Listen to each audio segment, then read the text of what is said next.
બોટાદના ગઢડામાં આવેલો રમાઘાટ ડેમ છલકાયો છે। રમાઘાટ ડેમ છલકાતા ચોમાસા જેવો માહોલ સર્જાયો છે। ડેમમાં પાણી છોડાતા ખેડૂતોમાં આનંદની લાગણી છે। સૌની યોજના અંતર્ગત પાણી છોડતા ડેમ છલકાયો છે। ભર ઉનાળે ચોમાસા જેવા દ્રશ્યો સામે આવ્યા છે।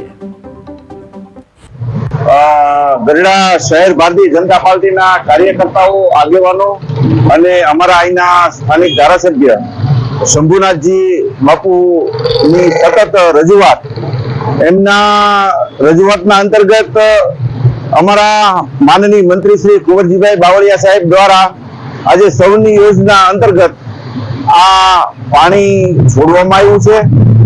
આ પાણી છોડતા ગઢડાની જીવાદોરી સમાન અને ગઢડાની શોભા સમાન અમારો રમાઘાટ અત્યારે ઓવરફ્લો થઈ ગયો છે। આ રમાઘાટ ઓવરફ્લો થતા એના કેચઅપ એરિયાની અંદર આવતા તમામ વાડી ખેતરો, એના તમામ કુવાઓ અને તેના જળાશયો અત્યારે સજીવન થઈ ગયા છે। ઉપરાંત બધા જ ખેડૂતો કે જે એક સમયમાં ફક્ત આખા વર્ષમાં એક પાક જ લઈ શકતા હતા, એ બધાની અંદર પણ અત્યારે ખૂબ જ આનંદનો માહોલ છે।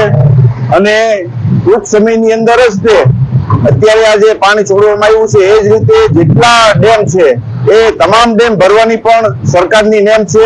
અને અત્યારે આ વિસ્તારના લગભગ મોટા ભાગના ડેમની અંદર અત્યારે પાણી